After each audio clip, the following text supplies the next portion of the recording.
Indian ఎక్స్‌ప్రెస్‌లో ఒక article అనేది రావడం జరిగింది. భారతీ సిమెంట్ గనక మన పేరు విన్నట్లయితే మనకు గుర్తొచ్చేది ఒకే ఒక పేరు, అది జగన్మోహన్ రెడ్డి గారిదని చెప్పేసి. సో మిగతా షేర్ ఎవరికుంది? ఈవెన్ భారతీ సిమెంట్‌కి లిక్కర్ స్కామ్‌కి సంబంధం ఏంటి? భారతీ సిమెంట్‌కి లిక్కర్ స్కామ్‌కి ఇద్దరి మధ్య లింక్ ఏంటి?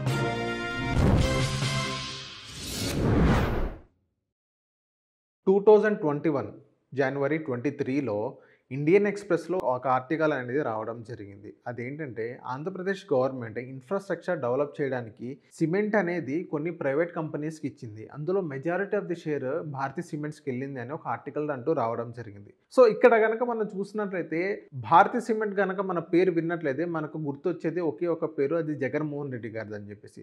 నిజం చెప్పాలంటే జగన్మోహన్ రెడ్డి గారికి భారతీ సిమెంట్‌లో కేవలం మైనారిటీ పర్సెంట్ అంటే 49% మాత్రమే ఆయనకి షేర్ ఉంది. సో మిగతా షేర్ ఎవరికుంది? ఈవెన్ భారతీ సిమెంట్‌కి లిక్కర్ స్కామ్‌కి సంబంధం ఏంటి? భారతీ సిమెంట్ అనేది అసలు జగన్మోహన్ రెడ్డి గారు స్థాపించలేదు. సో ఎందుకు ఏంటనేది ఈ వీడియోలో మనం తెలుసుకుందాం. Hello guys, this is Nihal, welcome to social post. Bharathi సిమెంట్‌కి లిక్కర్ స్కామ్‌కి ఇద్దరి మధ్య లింక్ ఏంటనేది ఈ వీడియోలో మనం తెలుసుకుందాం. సో ఇప్పుడు మీకు భారతీ సిమెంట్ గురించి తెలియాలంటే మీకు 2 విషయాలు తెలియాలి. So listed company and unlisted company. Listed company ఏంటంటే ట్రేడ్ మార్కెట్‌లో లిస్ట్ అయ్యి ఉండిద్ది. సో నార్మల్ పీపుల్ దానిపైన ఆ కంపెనీ పైన దానిపైన ఇన్వెస్ట్ చేసుకోవచ్చు, ఆ స్టాక్స్ కొనొచ్చు, మళ్ళీ దాన్ని సేల్ చేయొచ్చు. సో ఆ లిస్టెడ్ కంపెనీకి సంబంధించిన అన్ని డేటా ఏదైతే ఫినాన్షియల్ డేటా కానీ, ట్రాన్సాక్షన్స్ కానీ అన్ని డేటా మనకి నెట్‌లో దొరుకుతుంది. సో ఇంకోటేంటంటే అన్‌లిస్టెడ్ కంపెనీ. ఈ అన్‌లిస్టెడ్ కంపెనీ స్టాక్ మార్కెట్‌లో లిస్ట్ అయి ఉండదు. నార్మల్ పీపుల్ దీన్ని కొనలేరు. ఇంకోటేంటంటే ఇదే అన్‌లిస్టెడ్ కంపెనీ మీద ఏదైతే ట్రాన్సాక్షన్స్ జరుగుతున్నాయో, వాళ్ళు ఎలా బిజినెస్ జరుగుతున్నాయో ఏమి కూడా ఆ ఇన్ఫర్మేషన్ కూడా బయటకి రాని పరిస్థితి. సో ఇక్కడ మనం చూసుకున్నట్లయితే భారతీ సిమెంట్ అనేది ఒక అన్‌లిస్టెడ్ కంపెనీ. సో ఇక్కడ మనం చూసుకున్నట్లయితే 2004 నుంచి 2009 వరకు వైఎస్ రాజశేఖర రెడ్డి గారు సీఎంగా ఉన్నారు ఉమ్మడి ఆంధ్ర రాష్ట్రానికి. సో 2004-2009 అనేది ఈ టెన్యూర్‌లో గనక మనం చూసుకున్నట్లయితే ఒక కొత్త కంపెనీ అనేది పుట్టుకొచ్చింది. అదే భారతీ సిమెంట్. అప్పుడు ఈ సిమెంట్ పైన చాలా మంది పైన కన్నుందనమాట. ఎందుకంటే ఒక సీఎం కొడుకు ఈ సిమెంట్ ఫ్యాక్టరీని రన్ చేస్తున్నాడు. సో అప్పుడు వాళ్ళ నాన్నగారు సీఎంగా ఉన్నారు కాబట్టి, ఆ కంపెనీ టేకప్ చేశారు కాబట్టి అందరి ఫోకస్, ఈవెన్ అపోజిషన్ గానీ, పబ్లిక్ గానీ ఫోకస్ మొత్తం ఆయా సిమెంట్ కంపెనీస్ మీద. ఏ కంపెనీ మీద ఇన్వెస్ట్ చేస్తారో, ఏ కంపెనీ లాంచ్ చేస్తున్నారో, సో దాని మీదే ఫోకస్ ఉండిద్దనమాట. ఇక్కడ కనుక మనం చూసుకున్నట్లయితే సిమెంట్ తయారు చేయాలంటే లైమ్ స్టోన్ కావాలి. ఏదైతే మనం ప్రెజెంట్ మనం చూసుకున్నట్లయితే లైమ్ స్టోన్ అప్పుడు 2015కి ముందు లైమ్ స్టోన్ మైనింగ్ ఏదైతే ఉందో అవి మొత్తం లీజ్‌కి ఇచ్చేవాళ్ళమాట. ఎంత లీజ్‌కి ఇచ్చేవాళ్ళు అంటే గవర్నమెంట్ నుంచి పర్మిషన్ తీసుకొని గవర్నమెంట్‌తో ఆ లీజ్ తీసుకునేవాళ్ళు. ఆ లైమ్ స్టోన్ నుంచి సిమెంట్ తయారు చేసేటోళ్ళు. 1999 మే 12న రఘురామ్ సిమెంట్స్ అనేది స్టార్ట్ చేయడం జరిగింది. దాని తర్వాత ఎటువంటి పర్మిషన్ లేవు, ఎన్విరాన్మెంట్ పర్మిషన్ లేవు, అప్రూవల్స్ లేవు, ఏం లేవు. దాని తర్వాత 2008 ఆగస్ట్ 6న భారతీ సిమెంట్స్ టేకప్ చేసింది. మొత్తం ఆ రఘురామ్ సిమెంట్స్ మొత్తం కొనుక్కుందనమాట భారతీ సిమెంట్స్. అప్పటి నుంచి Bharathi cements founder, managing director మొత్తం భారతీ రెడ్డి గారే ఉన్నారు. అంటే జగన్మోహన్ రెడ్డి గారి సతీమణి. సో భారతీ రెడ్డి గారే ఉన్నారు. ఇక్కడ గనక మనం చూసుకున్నట్లయితే 1999 నుంచి 2008 వరకు అంటే భారతీ సిమెంట్స్ టేకప్ చేసే వరకు ఈ టెన్యూర్‌లో సరిగ్గా పర్మిషన్స్ రాని పరిస్థితి. ఎన్విరాన్మెంటల్ పర్మిషన్స్ రాలేదు. అప్రూవల్స్ ఏం రాలేదు. సో ఈ మొత్తం రాని పరిస్థితి. సో 2008 తర్వాత ఈ మొత్తం ఆటోమేటిక్‌గా భారతీ సిమెంట్స్‌కి అన్ని పర్మిషన్స్ వచ్చింది. ఎల్ఓఐ గానీ, ఇంకోటేంటి ఎన్విరాన్మెంటల్ పర్మిషన్స్ గానీ, అప్రూవల్స్ కానీ మొత్తం ఫాస్ట్‌గా వచ్చిందనమాట. సో ఇక్కడ గనక మనం చూసుకున్నట్లయితే ఈ భారతీ సిమెంట్ పర్ ఇయర్ వచ్చేసి 2.25 మిలియన్ టన్స్ ఆఫ్ సిమెంట్స్‌ని ప్రొడ్యూస్ చేస్తుంది అప్పటి నుంచి భారతీ సిమెంట్స్ అనేది. అంటే ఇక్కడ గనక మీరు గమనించినట్లయితే భారతీ సిమెంట్స్‌కి అంత ఈజీగా అప్రూవల్స్ ఎలా వచ్చినియి? పాయింట్ నెంబర్ 1, 1999 నుంచి 2008 వరకు రఘురామ్ సిమెంట్స్‌కి సరిగ్గా ఎన్విరాన్మెంటల్ పర్మిషన్స్ గానీ, అప్రూవల్స్ కానీ సరిగ్గా రాలేదు. ఇన్ని ఇయర్స్ ఆఫ్ టెన్యూర్‌లో అంటే దగ్గర దగ్గర ఒక 8-9 ఇయర్స్ దాకా సరిగ్గా పర్మిషన్స్ రాలేదు. కానీ వీళ్ళు టేకప్ చేసిన కొన్ని నెలల్లోనే ఇన్ని పర్మిషన్స్, ఇన్ని అప్రూవల్స్ ఇంత ఫాస్ట్‌గా ఎలా వచ్చింది అనేది చాలామంది ఒక క్వెషన్ మార్క్ రైజ్ అయింది. సో పర్ ఇయర్ వచ్చేసి 2.25 మిలియన్ టన్స్ ఆఫ్ సిమెంట్స్‌ని ప్రొడ్యూస్ చేసేటోళ్ళు. ఈ ఫ్యాక్టరీ ఎక్కడ పెట్టారంటే కడప జిల్లాలో పెట్టడం జరిగింది భారతీ సిమెంట్స్ అనేది. సో బానే బిజినెస్ అనేది బానే రన్ అవుతుంది. ఎవరైనా బిజినెస్ బానే రన్ అయితే ఆ బిజినెస్‌ని ఎక్స్‌పాండ్ చేయాలనుకుంటారు. సో ఇప్పుడు భారతీ సిమెంట్స్ ఏం చేశారంటే ఇప్పుడు వాళ్ళ సిమెంట్స్‌ని మొత్తం సౌత్ ఇండియా మొత్తం ఎక్స్‌పాండ్ చేయాలనుకున్నారు. తమిళనాడు గానీ, కేరళ గానీ, పక్కన కర్ణాటక గానీ, గోవా గానీ మొత్తం సౌత్ ఇండియా మొత్తం ఎక్స్‌పాండ్ చేయాలనుకున్నారు. సో, ఎక్స్‌పాండ్ చేయాలంటే చాలా మెటీరియల్ కాస్ట్ గానీ, ఇంకో ప్లాంట్ గానీ పెట్టాల్సొచ్చిద్ది. సో, అంత మనీ వాళ్ళ దగ్గర లేదు. సో, ఇప్పుడేం చేశారంటే వాళ్ళు ఏదైతే వాళ్ళ మెజారిటీ ఆఫ్ ది షేర్స్ అంటే 51% ఆఫ్ ది షేర్స్ ఫ్రాన్స్‌లో ఒక కంపెనీ ఉంది వైకాట్ అని జెప్పేసి. వైకాట్ కంపెనీకి సేల్ చేయడం జరిగింది. వైకాట్ అనే ఒక కంపెనీ ఇంటర్నేషనల్ బ్రాండ్ అనమాట. ఇది గూడా వైకాట్ సిమెంట్స్ అని చాలా ఇంటర్నేషనల్‌లో చాలా బ్రాంచెస్ ఉన్నాయి వాళ్ళకి. సో, వైకాట్ దగ్గర చాలా మంచి మంచి టెక్నాలజీస్ ఉన్నాయి. సిమెంట్ ఎలా తయారు చేయాలనేది. ఇంకోటేంటంటే మంచి మంచి మిషనరీస్ ఉన్నాయి. సిమెంట్ ఎలా తయారు చేయాలనేది. సో, ఇక్కడేంటంటే వాళ్ళ షేర్స్ వాళ్ళకి 51% ఆఫ్ ది షేర్స్ వైకాట్‌కి ఇచ్చిన తర్వాత జగన్‌మోహన్ రెడ్డి గారికి ఒక మంచి పవర్ ఉంది. ఎందుకు? వైకాట్ అనే కంపెనీ కూడా అదొక సిమెంట్ కంపెనీ. వాళ్ళ దగ్గర ఫ్రాన్స్ కంపెనీ గదా! వాళ్ళ దగ్గర ఇంకా మంచి టెక్నాలజీస్ ఉంటాయి వాళ్ళ దగ్గర సిమెంట్ తయారు చేయనీకి. జగన్‌మోహన్ రెడ్డి గారిది కూడా భారతీయ సిమెంట్స్ అదే సిమెంట్. సో, ఇంకా కొంచెం ప్రొడక్షన్ కాస్ట్ తగ్గి ఇంకోటంటే క్వాలిటీ మెటీరియల్ ఇవ్వాలని భారతీయ సిమెంట్స్ కూడా ఈ మొత్తం అనుకునేది. సో, వైకాట్‌ని చూజ్ చేసుకున్నారు అందుకని వీళ్ళు. భారతీ సిమెంట్స్ 2008లో టేకప్ చేసిన తర్వాత భారతీ సిమెంట్స్‌లో ఇంకా ఇద్దరికి షేర్స్ ఉన్నాయన్నమాట. Indian cement and Dalmia cements. 2010లో Indian cements and Dalmia cements ఈళ్ళిద్దరూ వాళ్ళ షేర్స్‌ని అమ్మేసి వాళ్ళిద్దరూ కూడా బయటికి రావడం జరిగింది. సో, ఇప్పుడు భారతీ సిమెంట్స్‌లో షేర్స్ ఉన్నాయి. మొత్తం ఇద్దరికే అనమాట. భారతీ సిమెంట్స్ అండ్ వైకాట్ వీళ్ళిద్దరికీ మెజారిటీ ఆఫ్ ది షేర్స్ ఉన్నాయి. అంటే మెజారిటీ ఆఫ్ ది షేర్స్ 51% వైకాట్‌కుంది. అండ్ నెక్స్ట్ 49% భారతీ సిమెంట్స్‌కుంది. సో, ఇప్పుడు వీళ్ళు షేర్స్ అమ్మిన భారతీ సిమెంట్స్ ఏదైతే షేర్స్ వైకాట్ వాళ్ళకి అమ్మారో, వచ్చిన డబ్బుతో వాళ్ళ సిమెంట్స్ ప్రొడక్షన్స్ అనేది మొత్తం ఎక్స్‌పాండ్ చేయడం జరిగింది సౌత్ ఇండియాలో మొత్తం. సో, ఇక్కడ ఏంటంటే వైకాట్ నుంచి టెక్నికల్ సపోర్ట్ ఒస్తది, మెటీరియల్ సపోర్ట్ ఒస్తది. ఇంకోటేంటంటే ఫినాన్షియల్ సపోర్ట్ కూడా ఉంది. ఎందుకంటే 51% షేర్ అమ్మారు కాబట్టి, మొత్తం సౌత్ ఇండియాలో మొత్తం ఎక్స్‌పాండ్ చేయడం జరిగింది. సో, ఇక్కడ భారతీ సిమెంట్ 2009 వరకు మంచి బూమ్‌లో ఉందనమాట. మంచి రిటర్న్స్ రావడం గాని, ఇలా చాలా జరిగినాయి భారతీ సిమెంట్స్‌కి. సో, ఇక్కడ గనక మనం చూసుకున్నట్లయితే 2013 నుంచి భారతీ సిమెంట్స్‌కి కొత్త ప్రాబ్లమ్స్ అంటూ స్టార్ట్ అవ్వడం జరిగింది. సో, స్టార్టింగ్‌లో మీకు చెప్పాను. 1999 నుంచి 2008 వరకు ఏదైతే రఘురామ్ సిమెంట్స్‌కి సరిగ్గా ఎన్విరాన్మెంటల్ పర్మిషన్స్ కానీ, అప్రూవల్స్ కానీ సరిగ్గా రాలేదు. 2008 భారతీ సిమెంట్ టేకప్ చేసిన తర్వాత ఇన్ని పర్మిషన్స్ అంత ఈజీగా ఎలా వచ్చినాయి? ఇంత ఫాస్ట్‌గా ఎలా వచ్చినాయి? అని చాలామంది క్వెషన్ అంటూ రైజ్ అయ్యిద్ది. 2013లో జగన్‌మోహన్ రెడ్డి గారి పైన చాలా సీబీఐ కేసెస్ అనేది ఫైల్ అవ్వడం జరిగింది. అందులో భారతీ సిమెంట్స్ మీద కూడా కేస్ అనేది ఫైల్ అవ్వడం జరిగింది. ఏ కేస్ అంటే రఘురామ్ సిమెంట్స్‌ని టేకప్ చేసిన తర్వాత పర్మిషన్స్ అనేది ఇంత ఫాస్ట్‌గా ఎలా వచ్చినాయి అనే ఒక క్వెషన్ అంటూ రైజ్ అయింది. సో, అక్కడి నుంచి భారతీ సిమెంట్స్‌కి ప్రాబ్లమ్స్ అనేది గట్టిగా స్టార్ట్ అవ్వడం జరిగింది. సో, స్టార్ట్ అయిన తర్వాత ఎలాగో వాళ్ళ అడ్వకేట్స్‌ని గాని వాళ్ళ లా పరంగా వాళ్ళందరూ ఫేస్ చేస్తున్నారు. ఇక్కడి దాకా బానే ఉంది. ఇక్కడి నుంచి ముందు చూసుకున్నట్లయితే 2015లో సెంట్రల్ గవర్నమెంట్ 2015 యాక్ట్ మైనింగ్ సంబంధించింది ఒక యాక్ట్ అంటూ తీసుకురావడం జరిగింది. సిమెంట్ తయారు చేయడానికి లైమ్‌స్టోన్ కావాలి. లైమ్‌స్టోన్ మైన్స్ ఏదైతే ఉందో అది లీజ్ తీసుకునేవాళ్ళన్నమాట. రెంట్‌కి తీసుకునేవాళ్ళు. గవర్నమెంట్ నుంచి పర్మిషన్ తీసుకుని గవర్నమెంట్ అవి మొత్తం రెంట్‌కి తీసుకునేవాళ్ళు. సో, 2015లో ఒక యాక్ట్ రావడం జరిగింది. ఏదైతే లైమ్‌స్టోన్ లీజ్‌కి తీసుకుంటారో ఇప్పటి నుంచి ఆ లీజ్ అనేది క్యాన్సిల్ చేస్తున్నాం. ఎప్పుడైతే మీకు లైమ్‌స్టోన్ అనేది మీకు కావాలో ఆక్షన్ పెడతాం.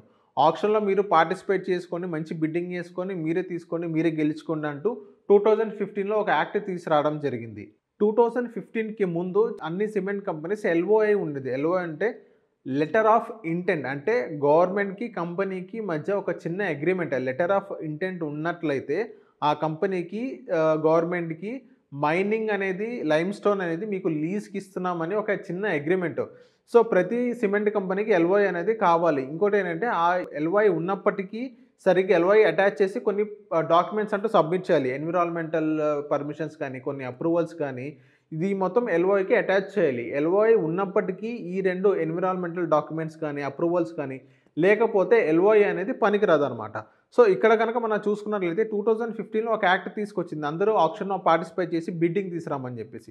సో, ఇక్కడ 2015కి ముందు ఎల్ఓఐ ఉన్న కంపెనీస్‌కి ఎప్పటినుంచో మీకు లీజ్‌కి ఇస్తున్నాం కాబట్టి, ఇప్పుడు కూడా అలాగే లీజ్‌కి మీకు ఇస్తామనేది చెప్పడం జరిగిందనమాట.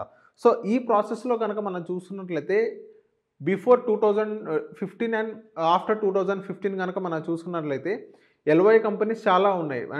అప్రూవల్స్ రాంగానే ఫస్ట్ ఎల్ఓఐ అప్లై చేస్తారు. ఎల్ఓఐ వచ్చిన తర్వాత మొత్తం ఎన్విరాన్మెంటల్ పర్మిషన్స్ కానీ, అప్రూవల్స్ కానీ ఇవి మొత్తం వస్తాయన్నమాట. ఇక్కడ గనక మనం చూసుకున్నట్లయితే భారతీ సిమెంట్స్ 2009లోనే ఎల్ఓఐ తీసుకొని కడప జిల్లాలో సిమెంట్ ఫ్యాక్టరీని స్టార్ట్ చేసింది. ఇక్కడ గనక మనం చూసుకున్నట్లయితే ఏపీలో కొత్త గవర్నమెంట్ అంటూ ఫార్మ్ అయింది 2014లో. 2016లో భారతీ సిమెంట్స్ సరిగ్గా పర్మిషన్స్ తీసుకోలేదని చెప్పేసి ఎల్ఓఐని క్యాన్సిల్ చేస్తున్నాం, ఐ మీన్ విత్‌డ్రా చేస్తున్నామని ఏపీ గవర్నమెంట్ అంటూ చెప్పడం జరిగింది. సో, ఇక్కడ భారతీ సిమెంట్స్ అనేది చాలా ఎగైనెస్ట్‌గా ఏపీ గవర్నమెంట్‌కి ఎగైనెస్ట్‌గా హైకోర్ట్‌కి ఫైల్ చేసిందనమాట. సో, మేము అన్ని పర్మిషన్స్ తీసుకున్నాం. ఎల్ఓఐ గానీ, ఎన్విరాన్మెంటల్ పర్మిషన్స్ కానీ, అప్రూవల్స్ కానీ, సో, అన్ని అప్రూవల్స్ ఉన్నాయి మా దగ్గర అనేది భారతీ సిమెంట్స్ హైకోర్ట్‌కి ఎళ్ళడం జరిగింది. భారతీ సిమెంట్స్ హైకోర్ట్‌కి వెళ్ళిన తర్వాత 2016లోనే హైకోర్ట్ అనేది ఒక లెటర్ అంటూ ఇష్యూ చేయడం జరిగింది. క్యూయూఓ. సో, అంటే ఏంటంటే భారతీ సిమెంట్స్ ఫైనల్‌గా మీకు జడ్జిమెంట్ వచ్చేంత వరకు మీ బిజినెస్ అనేది ఆపొద్దు. మీ బిజినెస్ అనేది రన్ చేయమని చెప్పేసి ఒక లెటర్ అంటూ హైకోర్ట్ అంటూ ఇష్యూ చేయడం జరిగింది. సో, ఇక్కడ నుంచి భారతీ సిమెంట్స్ నార్మల్‌గానే తన ప్రొడక్షన్స్ కానీ, తన బిజినెస్ కానీ నార్మల్‌గా చేసుకుంటూ వెళ్తుంది.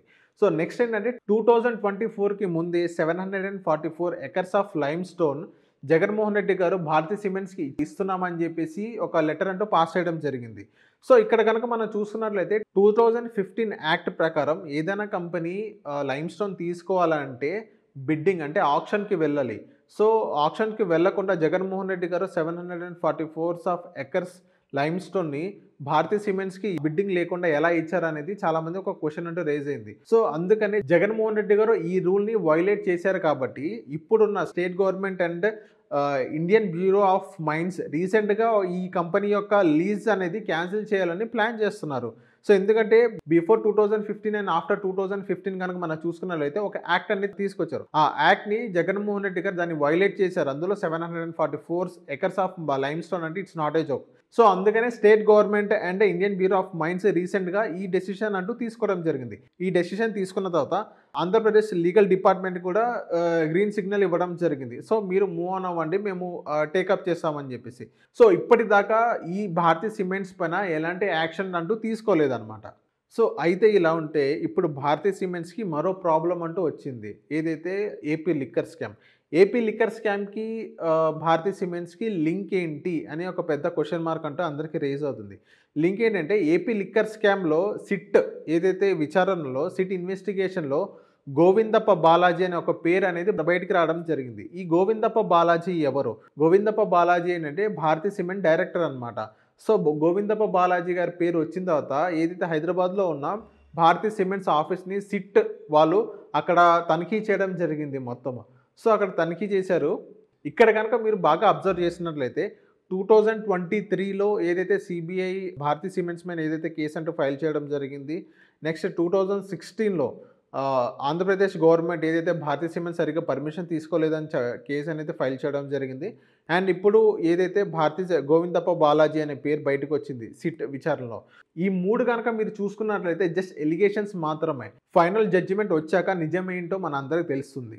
భారతీ సిమెంట్స్ పొలిటికల్ కనెక్షన్స్ ఉండడం వల్ల ఈ కంపెనీ ఎప్పుడు వార్తల్లో నిలుస్తుందనమాట. అండ్ నెక్స్ట్ ఇప్పుడు బిజినెస్ ప్లాన్ కనుక మీరు చూసుకున్నట్లయితే భారతీ సిమెంట్ వైకేట్ వాళ్ళకి 51% ఆఫ్ షేర్స్ అమ్మిన తర్వాత పర్ ఇయర్ వచ్చేసి 5 మిలియన్ టన్స్ ఆఫ్ సిమెంట్స్‌ని ప్రొడ్యూస్ చేస్తుంది. ఇప్పుడు భారతీ సిమెంట్స్ ఒక్కటే కాకుండా ఫార్వర్డ్ ఇంటిగ్రేషన్స్ కూడా స్టార్ట్ చేయడం జరిగింది. ఫార్వర్డ్ ఇంటిగ్రేషన్ అంటే ఒక కంపెనీ నెక్స్ట్ స్టేజ్‌లో ఉన్న బిజినెస్‌ని చేయడానికి దాన్ని ఫార్వర్డ్ ఇంటిగ్రేషన్స్ అంటారు. భారతీ సిమెంట్‌తో పాటు స్టోన్స్ కూడా తయారు చేయాలనుకుంటుంది. అందుకనే కొన్ని కంపెనీస్ కూడా లాంచ్ చేయడం జరిగింది. Bharathi rocks, Naren rocks, Shri Manjunatha stones.